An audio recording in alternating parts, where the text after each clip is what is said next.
اعوذ باللہ من الشیطان الرجیم بسم اللہ الرحمن الرحیم الف لام را تلک آیات الحکیم تلک آیات الکتاب الحکیم اکان للناس عجبا ان اوحینا الى رجل منهم من انذر الناس وبشر الذین آمنوا ان لهم قدم صدق عند ربهم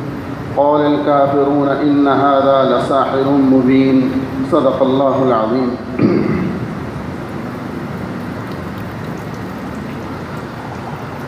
سورہ یونس،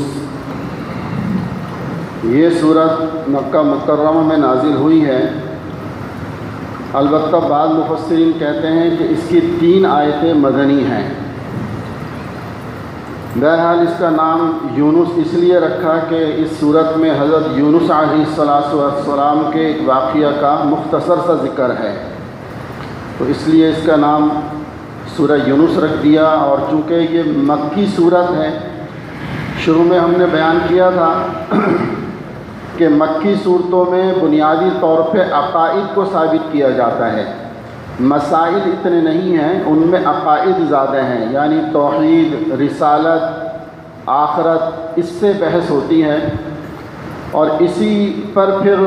اللہ سبحانہ و تعالی مختلف انبیاء علیہ السلام کے واقعات بیان فرماتے ہیں کہ دیکھو جنہوں نے نہیں مانا ان کا یہ حشر ہوا، اور جنہوں نے مان لیا اللہ نے ان کو نعمتیں عطا فرمائی، باغات عطا فرمائے، اور ان کے لیے جو ہے وہ پھر خوب انعام ملے۔ تو یہ بھی مکی صورت ہے۔ شروع ہی میں اللہ سبحانہ و تعالی نے اس میں فرمایا اکان للناس عجبا ان اوحینا، کہ یہ لوگ تعجب کرتے ہیں کہ انہی میں سے ہم نے ایک آدمی کو اپنا پیغام دے کر ان کے پاس بھیج دیا، تو یہ اس پر تعجب کرنے لگے اور کہنے لگے کہ یہ تو جادوگر ہیں۔ اور دوسری آیت میں پھر اللہ رب العزت نے اپنی توحید کو بیان فرمایا، تو سب سے پہلے رسالت کو بیان کیا، اس کے بعد فرمایا کہ ان ربکم اللہ الذی خلق السماوات والارض فی 6 ایام ثم استوى علی العرش، کہ حقیقت یہ ہے کہ تمہارا پروردگار کون ہے؟ وہ پروردگار ہے جس نے آسمان اور زمین کو 6 دنوں کے اندر بنا دیا، اور پھر وہ استوا علی العرش ہوا، اس کی تفصیل میں پہلے عرض کر چکا ہوں۔ اور وہ ہر چیز کا انتظام کرتا ہے، اور وہ کیسی ذات ہے؟ ما من شفیع الا من بعد اذنی، کہ اس کی اجازت کے بغیر کوئی قیامت کے دن شفاعت نہیں کر سکے گا۔ اور فرمایا کہ وہی اللہ ہے تمہارا پروردگار ہے، ذالکم اللہ ربکم فاعبدوہ، اسی کی عبادت کرنی چاہیے۔ جب وہ رب ہے تو عبادت کے لائق بھی وہی ہے۔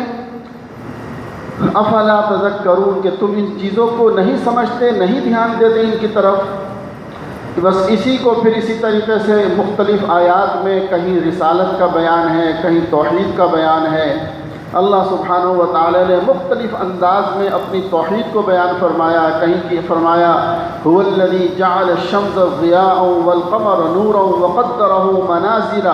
لتعلموا عدد السنین والحساب، کہ اللہ وہ ذات ہے جو سورج کو جس نے روشنی عطا فرمائی، جس نے چاند کو منور فرمایا، اور پھر ان دونوں کی ایسی منزلیں متعین فرمائیں، ایسا نظام ان کا بنایا جس کے ذریعے سے تم اپنے سارے سال کے تاریخوں کا حساب رکھتے ہو، تم اپنی ٹائمنگ کا حساب رکھتے ہو۔ پہلے تو ظاہری بات ہے گھڑیاں نہیں تھی نا، یہ تو اب ایجاد ہیں،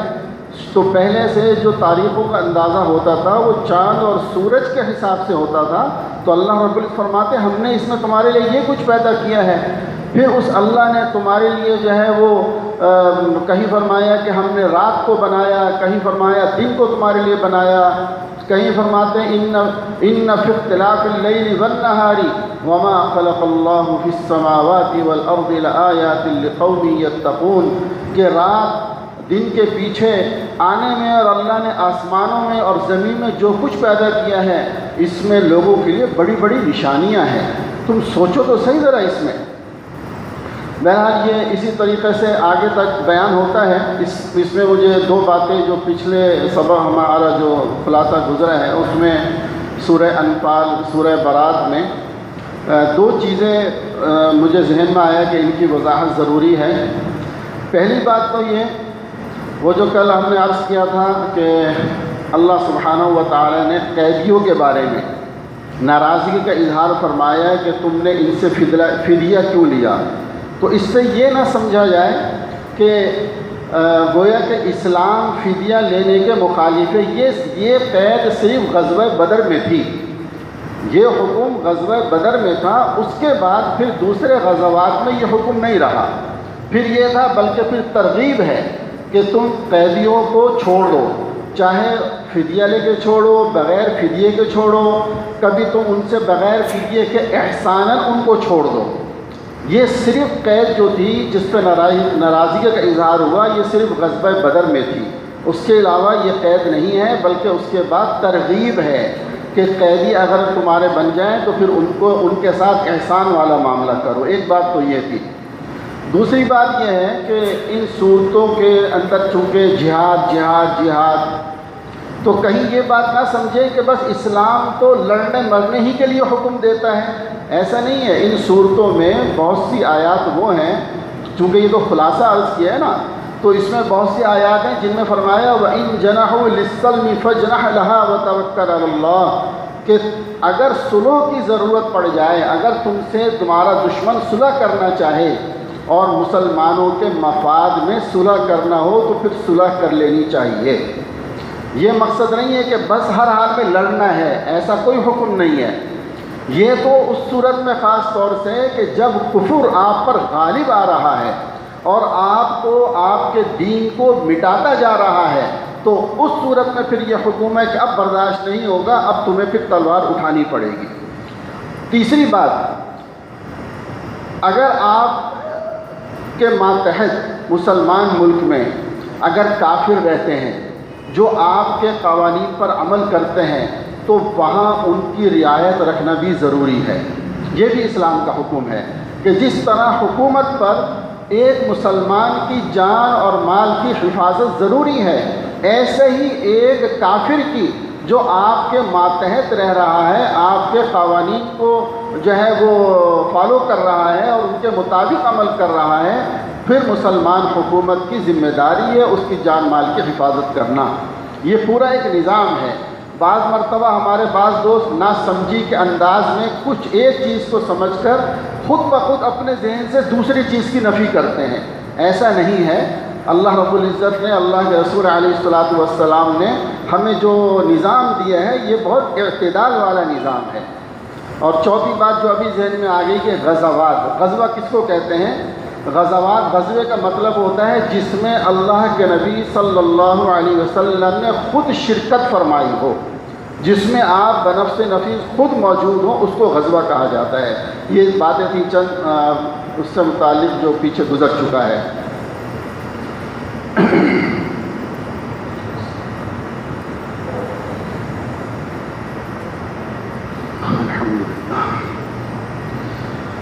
اللہ، تو میں نے عرض کیا اسی طرح اللہ سبحانہ و تعالی نے کہیں یوں فرمایا وَإِذَا مَسَّ الْإِنسَانَ الضُّرُّ دَعَانَا لِجَنبِهِ أَوْ قَاعِدًا أَوْ قَائِمًا، کہ جب انسان کو کوئی تکلیف پہنچتی ہے، یعنی یہ جتنے بھی کافر ہیں، غیر مسلم ہیں، مشرک ہیں، چاہے یہ کھڑے ہوں، بیٹھے ہوں، لیٹے ہوں، تو پھر ہر حال میں یہ اللہ کو پکارتے ہیں۔ جب ان کو تکلیف پہنچتی ہے تو ہر حال میں اللہ ہی کو پکارتے ہیں، لیکن جب ان سے تکلیف دور ہوتی ہے پھر اپنی ہٹ دھرمی شروع کر دیتے ہیں۔ جیسے آج ہم مسلمانوں کا حال ہے، اگر تکلیف پہنچ جائے تو بس پھر یا اللہ معاف کر دے، یا اللہ امتحان سر پر آ جائیں۔ دیکھیں نماز میں کتنے سارے جو ہے وہ طالب علم نظر آتے ہیں، یونیورسٹی اور کالج کے کتنے لوگ نظر آتے ہیں کہ کیا بھائی خیر، ہاں جی وہ آج کل امتحان ہے، جہاں امتحان ختم ہوئے سب بھول بھال گئے۔ تو وہی آج ہمارا حال چل رہا ہے۔ تو اس میں اللہ رب العزت فرماتے ہیں کہ جب ان سے تکلیف دور ہو جاتی ہے تو ان کا یہ حال ہو جاتا ہے۔ اللہ اکبر کبیرہ۔ اسی میں اللہ رب العزت نے ایک جگہ یہ بھی ارشاد فرمایا کہ جن کو ہماری ملاقات یعنی قیامت کے دن ہمارے یہاں سے ملنا، جس کو یہ لوگ جھٹلاتے ہیں، تو یاد رکھو کہ وہ دن تو مقرر ہے، ملاقات ہوگی، اور جب ملاقات ہوگی تو پھر اچھوں کو اچھا انعام ملے گا، بروں کو برا بدلہ ملے گا اس کا۔ فرمایا وَيَعْبُدُونَ مِن دُونِ اللَّهِ مَا لَا يَضُرُّهُمْ وَلَا يَنفَعُهُمْ وَيَقُولُونَ هَؤُلَاءِ شُفَعَاؤُنَا عِندَ اللَّهِ، اور یہ لوگ اللہ کو چھوڑ کر ان من گھڑت خداؤں کی عبادت کرتے ہیں جو ان کو نہ کوئی نقصان پہنچا سکتے ہیں نہ ان کو کوئی فائدہ دے سکتے ہیں، یہ ان کی عبادت کر رہے ہیں۔ تو میرے دوستو، ان تمام چیزوں سے معلوم کیا ہوا کہ ہر حال میں عبادت اللہ ہی کی ہے، نفع اور نقصان پہنچانے والا اللہ ہے، اللہ کی ذات کے علاوہ کوئی نفع اور نقصان پہنچانے والا نہیں ہے، چاہے وہ کتنا بڑا کوئی ولی کیوں نہ ہو، چاہے وہ قطب کیوں نہ ہو، نبی کیوں نہ ہو، کہ اللہ کے نبی بار بار فرما رہے ہیں کہ میرے ہاتھ میں غیب نہیں ہے، میں اس کا اختیار نہیں رکھتا، میں تو جو اللہ مجھے بتا رہا ہے وہ تم تک پہنچاتا ہوں، جو اللہ نے مجھے خبر دی ہے وہی میرے پاس ہے۔ اللہ سبحان اللہ بحمدہ سبحان اللہ العظیم۔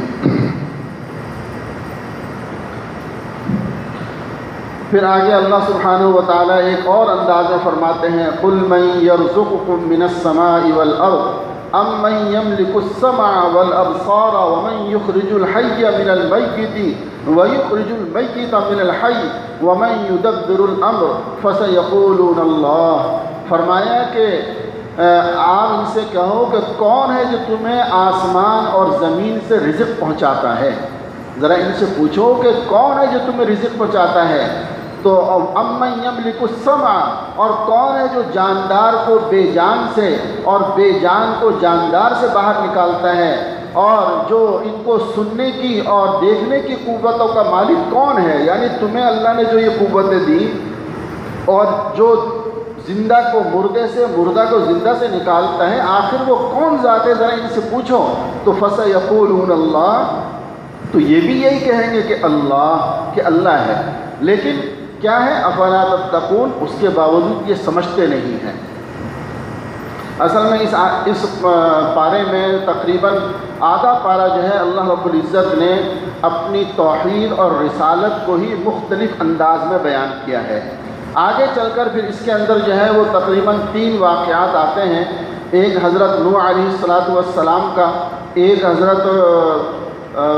موسیٰ علیہ السلام کا، اور ایک جو ہے وہ اور واقعہ آتا ہے حضرت موسیٰ علیہ السلام کا جو واقعہ آتا ہے حضرت نوح علیہ السلام کا، کہ صرف اتنا واقعہ ہے، باقی تفصیل پھر اگلی صورت میں ہے، کہ حضرت نوح علیہ السلام کے بارے میں فرمایا کہ آپ ذرا ان کو دیکھیں تو صحیح کہ ہم نے اپنے پیغمبر نوح علیہ السلام کا واقعہ پڑھ کر سناؤ کہ اذ قال لقومه یا قوم ان كان كبر عليكم مقامي وتذكيري بآيات الله فعلى الله توكلت فأجمعوا أمركم وشركاءكم ثم لا يكن أمركم عليكم غمة ثم اغدوا إلي ولا تنذرون۔ فرمایا کہ جب انہوں نے اپنی قوم سے کہا کہ میری قوم کے لوگوں، تمہارے درمیان اور میرے درمیان میں تمہارے درمیان کا ہوں، اور اللہ کی آیات کے ذریعے خبردار کرنا تمہیں بھاری معلوم ہو رہا ہے،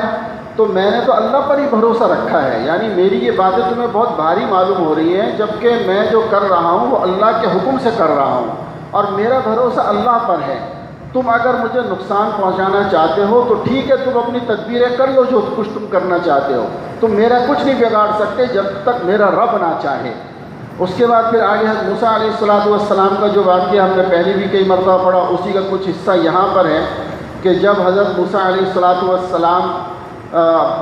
بنی اسرائیل کو لے کر مصر سے نکلے تو فرعون نے پیچھا کیا۔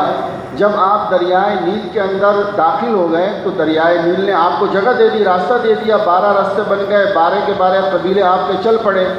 تو پیچھے جب فرعون پہنچا تو فرعون نے جب یہ دیکھا کہ یہ بنی اسرائیل جو ہیں وہ دریا میں سے نکلتے چلے جا رہے ہیں تو وہ خود بھی گھس گیا کہ جب یہ جا رہے ہیں تو میں بھی جا سکتا ہوں۔ جیسے وہ درمیان میں پہنچا، اللہ رب العزت کا حکم آ گیا، اور وہی دریا جو ان کے لیے زمین بن چکا تھا دوبارہ دریا اپنی موجیں مارنے لگا، اور جیسے موجیں ماری اور پھر جو اس کا حال خراب ہوا تو یہ چیخا اور کہتا ہے کہ میں ایمان لایا، بنی اسرائیل جس پر ایمان لایا میں اس پر ایمان لایا۔ جب بالکل تباہ ہونے لگا تو قرآن اس کو کہتے ہیں الآن وقد عصیت قبل وکنت من المفسدین، کہ اب تیرا ایمان قابل قبول نہیں ہے۔ قرآن نے اس کو اس انداز میں بیان کیا وجاوزنا ببنی اسرائیل البحر فاتبعهم فرعون وجنوده بغیا وعدوا، اور ہم نے بنی اسرائیل کو سمندر پار کرا دیا تو فرعون اس کے لشکر نے بھی ظلم اور زیادتی کی نیت سے ان کا پیچھا کیا، حتی اذا ادرکہ الغرق قال آمنت، یہاں تک کہ جب ڈوبنے کا انجام اس کے سر پر پہنچا تو کہنے لگا آمنت انہ لا الہ الا الذی آمنت بہ بنو اسرائیل، کہ میں مان گیا جس خدا پر بنو اسرائیل ایمان لائے ہیں اور اس کے سوا کوئی معبود نہیں۔ تو قرآن نے اس کو جواب دیا اب تیرے ایمان کا فائدہ نہیں ہے، اس لیے کہ اب تو موت کو دیکھ کر ایمان لا رہے تو اب تیرے ایمان کا کیا فائدہ، اس لیے فرمایا کہ توبہ کر لو موت کے وقت سے پہلے۔ اگر موت کو دیکھ کر توبہ کرو گے پھر کوئی فائدہ نہیں، اور موت کے وقت سے پہلے اگر ایک دن میں 70 بار تمہاری توبہ ٹوٹتی ہے اور تم 70 بار توبہ کرو گے تو میرا رب اتنا کریم ہے کہ وہ 70 بار توبہ کو قبول کرے گا۔ میرے دوستو اتنی بڑی خوشخبری ہے رب کی طرف سے، یہ کیسی کریمی ہے۔ یہ نہیں بتایا کہ دن کے اندر ایک دفعہ توبہ کر لو پھر اگر ٹوٹ گئے تو میں نہیں قبول کروں گا، یا 2 دفعہ کر لو 3 دفعہ نہیں، فرمایا 70 کا مطلب کثرت ہے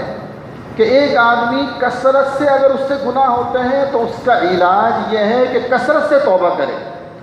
اور جب بھی توبہ کرے اس وقت بس یہ نیت ہو کہ یا اللہ آئندہ نہیں کروں گا،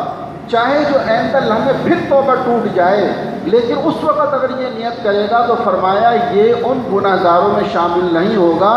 جو گناہوں پر اصرار کرنے والے کہلاتے ہیں، یہ ان میں شامل نہیں ہوگا، چونکہ جو اصرار کرنے والے ہیں ان کا انجام خوفناک ہوتا ہے۔ اور فرمایا اس کا دل بھی اس انداز میں سیاہ نہیں ہوگا جو ہمیشہ گناہوں میں پڑے رہتے ہیں، بلکہ اس کی مثال آپ کیوں لے لیں، مثلا ایک آدمی بارش ہو رہی ہے باہر نکلا، گٹر جو ہے چل رہا تھا وہ پھسلا گر گیا، نہا لیا جا کر، پھر واپسی آیا پھر گر گیا، پھر جا کے اس نے جلدی سے صفائی کر لی۔ کوئی ایسا تو نہیں ہوتا نا کہ وہ گر گیا تو اب یہ سوچے کہ یار بارشیں تو مسلسل لگی ہوئی ہیں، گٹر بھی بہہ رہے ہیں، نہانے کی کیا ضرورت ہے، چلو بس گٹر کے پانی میں ایسے ہی پھرتا رہتا ہوں۔ میرا خیال ہے وہ پاگل ہی ہوگا جو ایسا کرے گا، ورنہ کوئی عقل مند آدمی ایسا نہیں کر سکتا۔ تو اسی طریقے سے میرے دوستوں گناہ ہو جائے فوراً توبہ کر لو۔ آپ بازار میں نکلے، بد نظری ہو گئی، نظر ایک دم جھکا کے یا اللہ مجھے معاف فرما دے مجھ سے غلطی ہو گئی، جب آپ اس طرح کرو گے پھر نظر ہو گئی پھر توبہ کر لو۔ جو لوگ دکانوں پہ بیٹھے ہیں سامان بیچ رہے ہیں، ظاہری بات ہے بے پردگی کا زمانہ ہے، تقوی کی وہ حالت ہے نہیں، اب ان کو بات بھی کرنی پڑ رہی ہے، جو عورتیں آ رہی ہیں غیر محرم عورتیں ہیں، بے پردہ عورتیں ہیں، اب کوشش یہ کریں کہ نظر بچائیں، لیکن اب اگر نظر پڑ جاتی ہے تو فوراً دل کے اندر اللہ سے توبہ کر لیں کہ یا اللہ، چونکہ جب دل میں اس کا استحضار رہے گا نا کہ میں یہ گناہ کی طرف جا رہا ہوں اور اللہ مجھے معاف فرما دے، تو انشاءاللہ آہستہ آہستہ اس سے بچنے کی مکمل توفیق ہو جائے گی۔ اللہ اکبر کبیرہ، سبحان اللہ بحمدہ، سبحان اللہ العظیم۔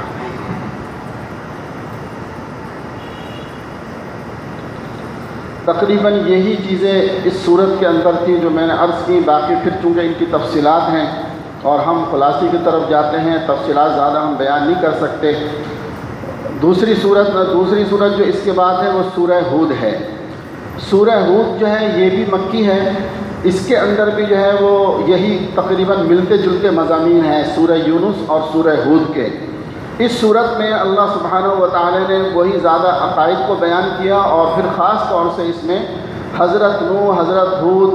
حضرت شعیب، حضرت لوط علیہ السلام کے واقعات کا بیان ہوا ہے۔ اور شروع میں جو ہے وہ اللہ رب العزت نے وہی قرآن کریم کی حقانیت کو بیان فرمایا، اور پھر یہ فرمایا کہ دنیا میں وما من دابۃ فی الارض الا علی اللہ رزقها ویعلم مستقرها، کہ یہ جتنا بھی مخلوق ہے نا، چاہے انسان ہو، جنات ہو، چرند ہو، پرند ہو، چوٹیاں ہوں، ان سب کا رزق ہمارے ذمہ ہے، ہم وہ رزق دینے والے ہیں، اور ان کا مستقل ٹھکانہ بھی ہمیں معلوم ہے اور عارضی ٹھکانہ بھی ہمیں معلوم ہے، اور ان کا کہاں سے کیسے رزق ملے گا وہ سب ہمارے پاس درج ہے۔ اور پھر وہی آیت دوبارہ دہرائی، وَهُوَ الَّذِي خَلَقَ السَّمَاوَاتِ وَالْأَرْضَ فِي سِتَّةِ أَيَّامٍ وَكَانَ عَرْشُهُ عَلَى الْمَاءِ لِيَبْلُوَكُمْ أَيُّكُمْ أَحْسَنُ عَمَلًا،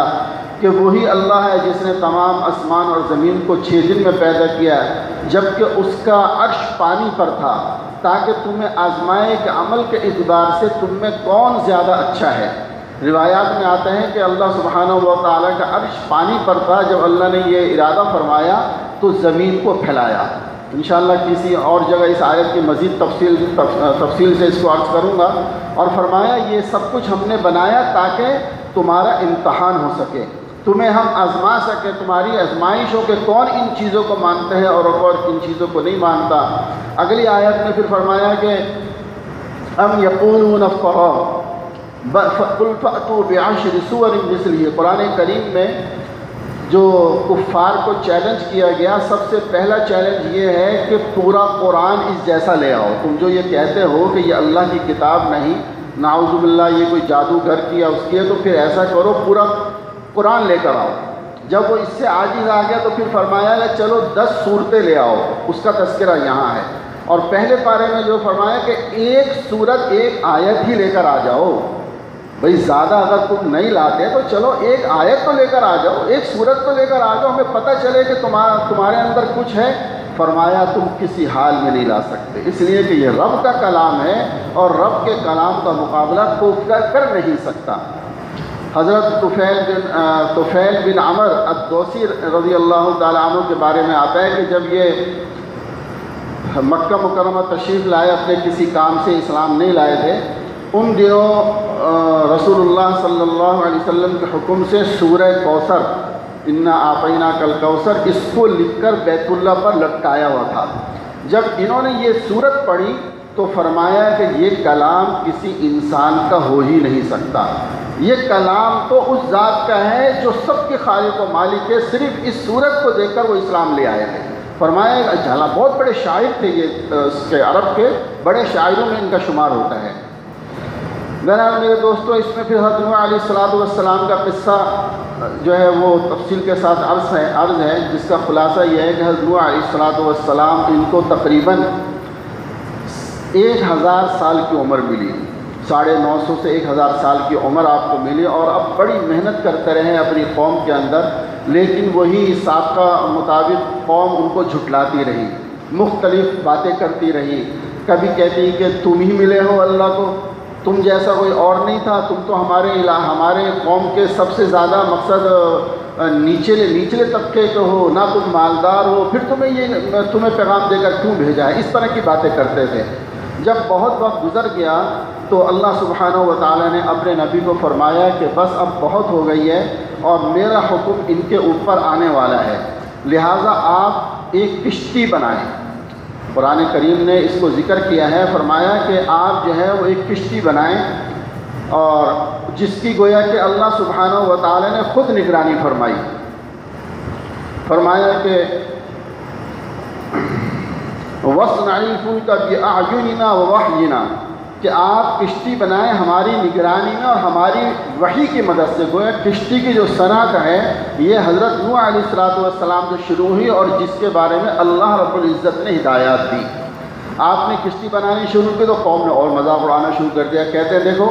یہ اس کو کیا ہو گیا، پانی ہے نہیں، نہ کوئی دریا نہ سمندر، یہ کشتی بنا رہے ہیں۔ آپ نے فرمایا کہ ان قریب تم اس چیز کو دیکھ لو گے۔ جب کشتی بن کر تیار ہو گئی تو اللہ سبحانہ و تعالی نے فرمایا، اللہ اکبر، کہ حتیٰ اذا جاء امرنا فارت النور قل نحمل فيها من كل زوجين اثنين واهلك الا من سبق عليه القول، یعنی جب کشتی تیار ہو گئی تو آپ نے حکم دیا کہ اے لوگ، اے نبی، آپ اپنی قوم کے جو ایمان والے لوگ ہیں ان کو، اپنے اہل و عیال کو کشتی پر سوار کر لیں، اور جتنے بھی جانور ہیں ان میں سے جوڑا جوڑا اپنی کشتی میں سوار کر لیں۔ اور مفسرین نے لکھا ہے تفصیلات میں کہ یہ 3 منزلہ کشتی تھی، 3 منزلہ کشتی آپ نے بنائی، اور پھر تمام جوڑوں کو اس کے اندر جمع کر لیا، اور اس کے بعد پھر زمین سے حتیٰ اذا جاء امرنا وفارت تنور، تنور کہتے ہیں سطح زمین کو، تو وہاں سے پانی نکلنا شروع ہو گیا، ابلنا شروع ہو گیا، اور ایسا پانی نکلا اور پھر آسمان سے بارش برسی کہ پانی ہی پانی ہو گیا۔ اسی دوران میں حکم یہ ہوا، حضرت نوح علیہ السلام نے اپنے بیٹے کو آواز دی کہ ونادى نوح ابنہ کہ اے بیٹے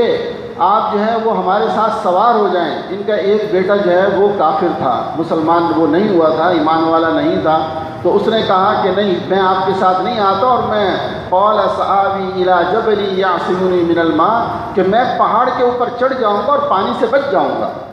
تو انہوں نے دعا کی اللہ سے کہ یا اللہ تو اس کو جو ہے وہ بچا لے. اللہ سبحانہ و تعالی نے فرمایا اللہ اکبر. میرے دوستو دیکھو، ایمان نہ ہونا تو نبی کا رشتہ بھی کام کا نہیں ہے. ایمان سب سے بڑی. اللہ رب العزت نے فرمایا وَنَادَى نُوحٌ رَبَّهُ فَقَالَ رَبِّ إِنَّ ابْنِي مِنْ أَهْلِي وَإِنَّ وَعْدَكَ الْحَقُّ وَأَنْتَ أَحْكَمُ الْحَاكِمِينَ کہ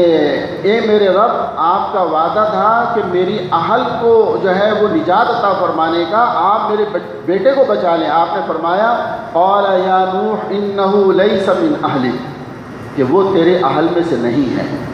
جب ایمان نہیں ہے تو وہ تیرے اہل میں سے نہیں ہے. قال یا نوح انه ليس من اهلك کیوں؟ انه عمل غیر صالح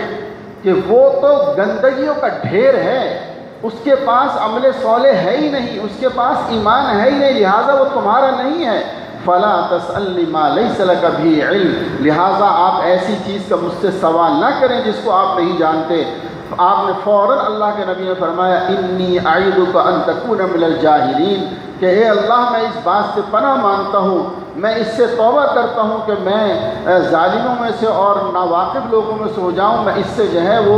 اور آگے فرمایا رب انی اعوذ بک ان اسألک ما لیس لی بھی علم والا تغفر لی وترحمنی اکن من الخاسرین.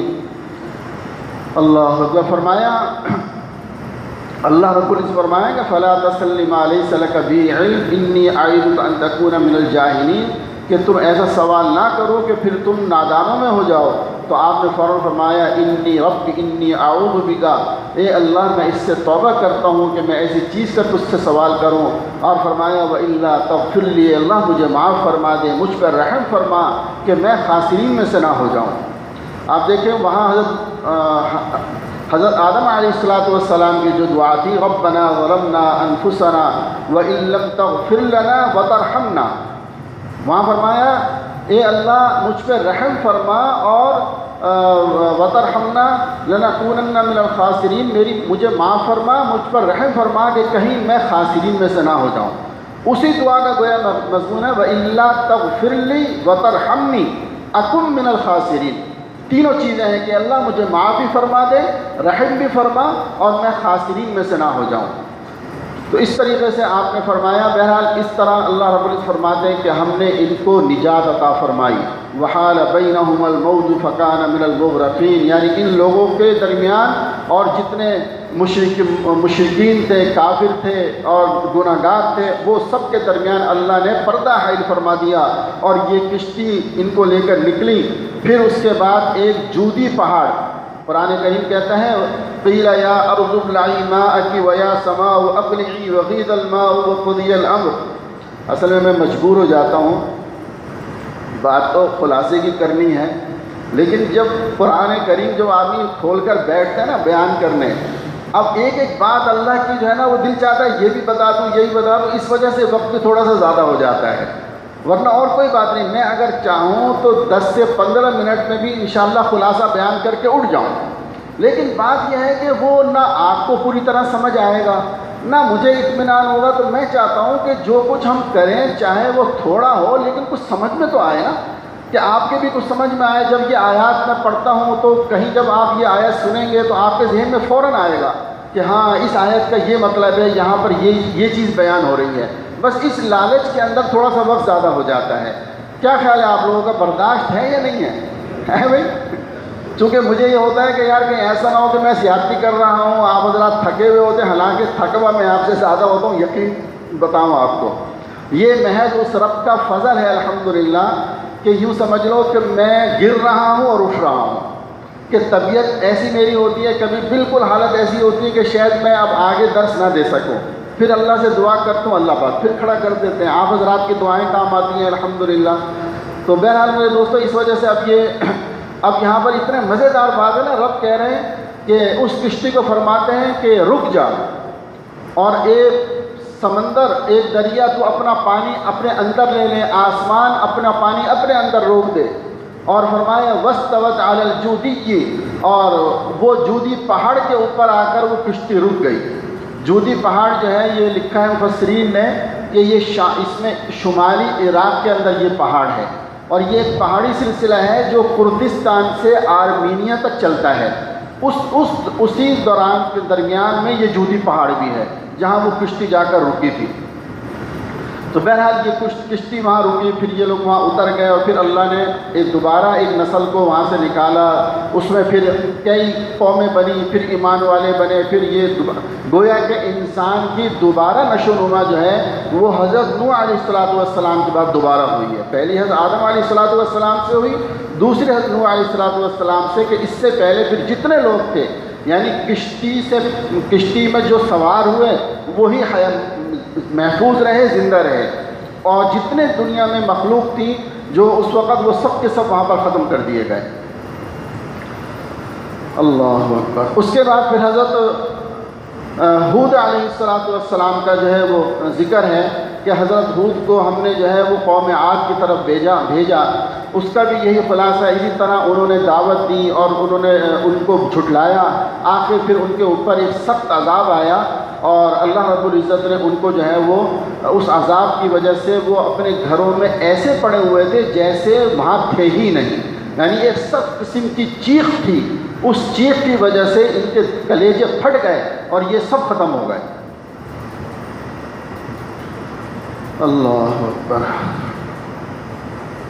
پھر قوم سمود کا ذکر ہے، فرمایا کہ وَإِلَىٰ ثَمُودَ أَخَاهُمْ صَالِحًا قَالَ يَا قَوْمِ اعْبُدُوا اللَّهَ مَا لَكُم مِّنْ إِلَٰهٍ غَيْرُهُ۔ اسی طریقے سے ملتی جلتی باتیں ہیں کہ ہم نے قوم سمود کی طرف ان کے بھائی ہم نے صالح علیہ السلام کو بھیجا، اور انہوں نے کہا کہ اللہ کی عبادت کرو، اس کی نافرمانی نہ کرو، اور انہی کی جو ہے پھر وہ اونٹنی کا جو واقعہ ہم نے پیچھے ذکر ہوا تھا، وہ انہی کا واقعہ ہے کہ وہ اونٹنی نکلی سے پہاڑ سے، فرمایا کہ دیکھو یہ اللہ کی نشانی ہے، وَيَا قَوْمِ هَٰذِهِ نَاقَةُ اللَّهِ لَكُمْ آیَةً فَذَرُوهَا تَأْكُلْ فِي أَرْضِ اللَّهِ وَلَا تَمَسُّوهَا بِسُوءٍ۔ فرمایا کہ اے میری قوم، یہ اونٹنی اللہ کی نشانیوں میں سے ایک نشانی ہے، اس کو چھوڑ دو، اور اس کو جہاں یہ کھا رہی ہے کھانے دو، جہاں سے پی رہی ہے پینے دو، اس کو کچھ نہ کرنا۔ لیکن وہ ظالم باز نہ آئے، فَعَقَّرُوهَا فَقَالَ تَمَتَّعُوا فِي دَارِكُمْ ثَلَاثَةَ أَيَّامٍ۔ اور جب انہوں نے اس اونٹنی کو ختم کر دیا تو حضرت صالح علیہ السلام فرمایا کہ بس اب 3 دن ہیں تمہارے پاس، 3 دن جو کر سکتے ہو کر لو، اس کے بعد اللہ کا عذاب آ جائے گا۔ تو کہنے لگے کہ لاؤ تو صحیح اللہ کا عذاب کیسا ہوتا ہے، دیکھیں گے ہم، نعوذ باللہ۔ بس جب اس طرح کی انہوں نے بات کی، وَأَخَذَ الَّذِينَ ظَلَمُوا الصَّيْحَةُ فَأَصْبَحُوا فِي دِيَارِهِمْ جَاثِمِينَ، کہ بس ان کو بھی ایک ایسی چیخ نے پکڑا کہ جب یہ گھروں کے اندر تھے اور ایسے اوندے پڑے رہ گئے جیسے وہاں کچھ تھا ہی نہیں، اس طرح سے یہ ان کو برباد کر دیا گیا۔ اللہ۔ پھر اس کے بعد حضرت لوط علیہ السلام کا تذکرہ ہے، اس سے پہلے فرمایا کہ حضرت ابراہیم علیہ السلام کے بارے میں یہ ایک چھوٹا سا واقعہ ذکر کر دیتا ہوں، اس کی تفصیل اس رکوع کی۔ وَلَقَدْ جَاءَتْ رُسُلُنَا إِبْرَاهِيمَ بِالْبُشْرَىٰ، یہ آج ہم نے پڑھا بھی ہے تراویح کے اندر۔ اب میری تراویح کے اندر الحمدللہ یقین کریں کہ اتنا مزہ 30 سال میں نہیں آیا تھا جو اب آتا ہے، چونکہ اب میں خود مطالعہ کرتا ہوں نا، تو قرآن کریم جتنا پڑھا جاتا ہے اس میں ایک ایک چیز سامنے آ رہی ہوتی ہے، اور ساری توجہ الحمدللہ تراویح میں قرآن کریم کی طرف ہوتی ہے، اس لیے کہ اور توجہ ہوتی نہیں، کتنی رکعتیں ہوئی کیا ہوں یہ مجھے نہیں پتہ چلتا، میری ساری توجہ اسی طرح ہوتی ہے کہ اب اللہ پاک یہ فرما رہے ہیں، اب یہ فرما رہے ہیں، اس رکوع میں یہ ہے۔ اس کے اندر یہ خلاصہ یہ ہے کہ حضرت لوط علیہ السلام کی قوم پر جب عذاب آیا تو اس سے پہلے اللہ سبحانہ و تعالی نے چند فرشتوں کو حضرت ابراہیم علیہ السلام کے پاس بھیجا اور فرمایا کہ اللہ رب العزت نے آپ کو خوشخبری عطا فرمائی ہے کہ آپ کے ہاں بیٹا ہوگا، پہلے ایک بیٹا، اس کے بعد دوسرا، یعنی پہلے حضرت اسحاق علیہ السلام ہوں گے، اس کے بعد حضرت یعقوب علیہ السلام، 2 بیٹوں کی خوشخبری فرمائی۔ تو آپ کو تعجب ہوا اور آپ کی اہلیہ کو کہ ہم تو بوڑھے ہو چکے ہیں اور اتنی عمر ہو چکی ہے، اب ہمیں جو ہے بیٹے ہوں گے، اب ہمیں اولاد ہوگی۔ تو ان کی اہلیہ اس بات پر ہنس پڑی اور فرمایا کیا نہیں ہوتا نا جیسے کہ تعجب کی بات سن کر کہ ارے اتنی عمر کے بعد ہمیں اولاد ہوگی، تو ان فرشتوں نے جو انسانی شکل میں تھے انہوں نے فرمایا کہ آپ کو اس پر تعجب ہوتا ہے، ہمارا رب تو اس پر قادر ہے کہ بغیر مقصد کسی ظاہری اسباب کے وہ عطا فرما دے، تو اللہ کا یہ نظام ہے۔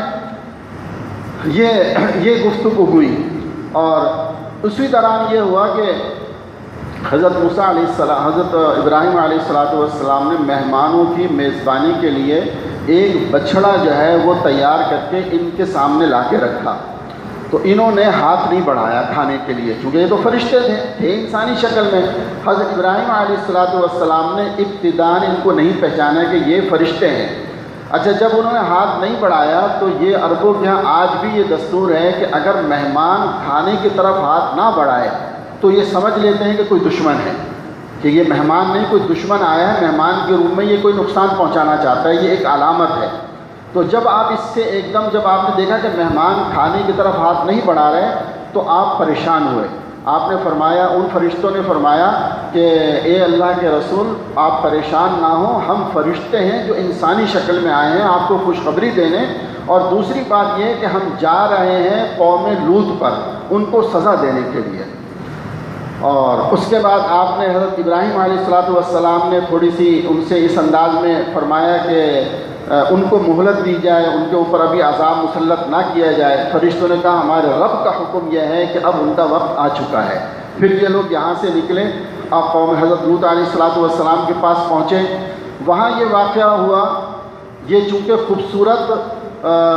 نوجوانوں کی شکل میں تھے، یعنی یوں سمجھ رہے نوعمر کہہ لیں، بہت خوبصورت نوجوانوں کی شکل تھی، اور قوم لوط کا میں نے آپ کو پہلے بتایا تھا کہ ان کے اندر جو ایک بیماری تھی لواطت کی اور جنسی اس کی، انہوں نے جب یہ دیکھا کہ لوط علیہ السلام کے پاس جو ہے وہ بڑے اچھے خوبصورت نوجوان آئے تو وہ بدبخت وہاں پر بری نیت سے پہنچ گئے۔ وہ پہنچے تو حضرت لوط نے فرمایا، لوط علیہ السلام نے، کہ اللہ کے بندو تم کیوں برائی کی طرف آتے ہو؟ میری بیٹیاں اللہ نے مجھے دی ہیں، تم ان سے نکاح کر لو،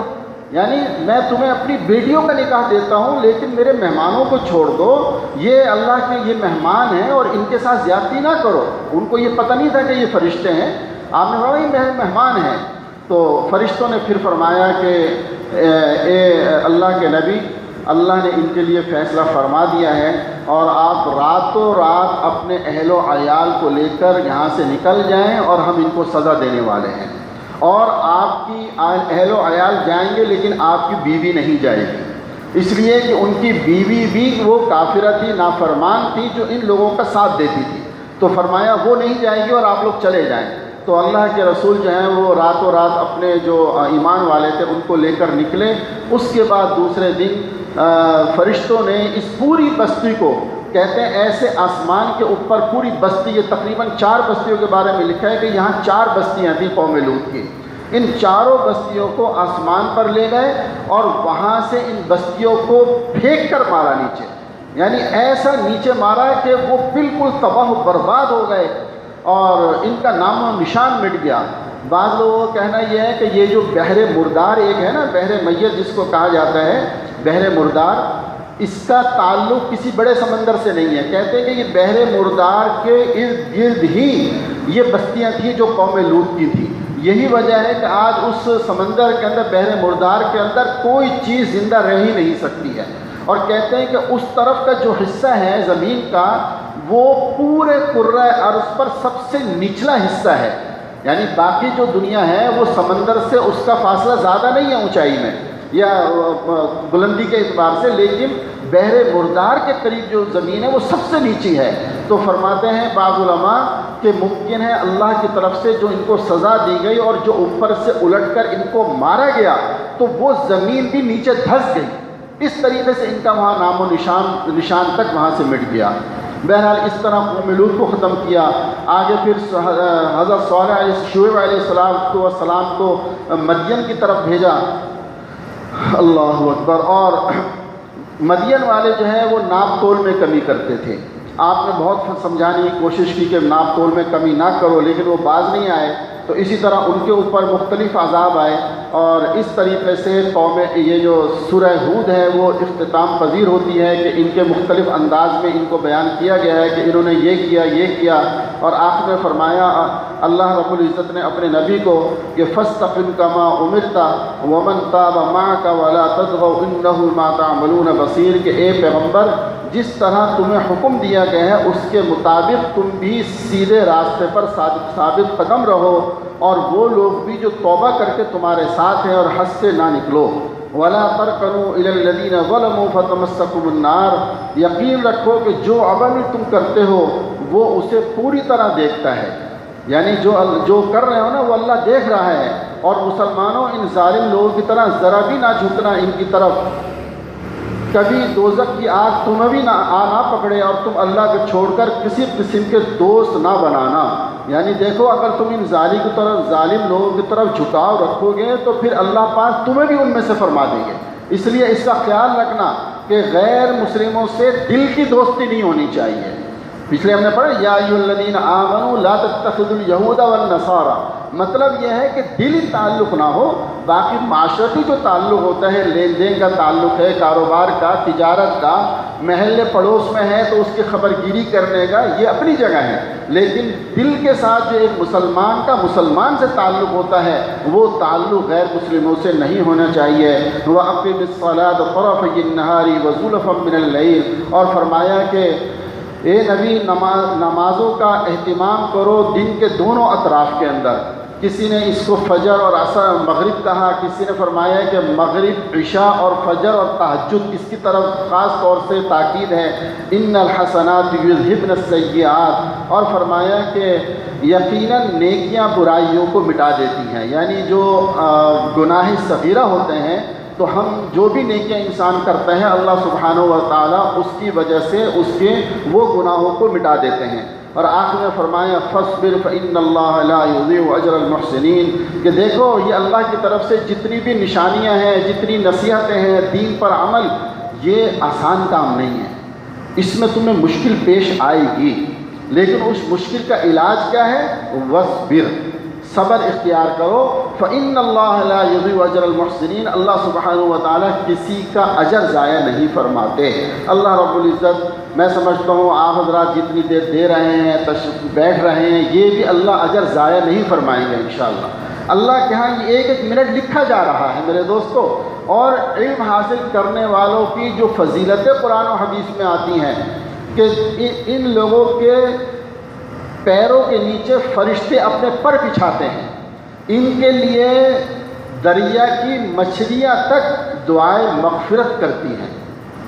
مچھلیاں تک دعائے مغفرت کرتی ہیں، اور اللہ سبحانہ و تعالیٰ کی ان پر رحمت خاصہ نازل ہوتی ہے جو اللہ کا علم دین حاصل کرنے کے لیے اپنا وقت نکالتے ہیں۔ تو میں سمجھتا ہوں کہ الحمدللہ یہاں جتنے حضرات بیٹھتے ہیں، اپنا وقت دیتے ہیں، یہ سارے علم دینی حاصل کر رہے ہیں نا، بھائی قرآن کا علم ہے، حدیث کا علم، اس سے بڑا اور علم کیا ہوگا؟ تو الحمدللہ اللہ اپنے فضل سے ہماری اس سعی کو قبول فرما کے اللہ پاک ہم سب کو اجر عظیم عطا فرمائے۔ وآخر دعوانا الحمدللہ رب العالمین،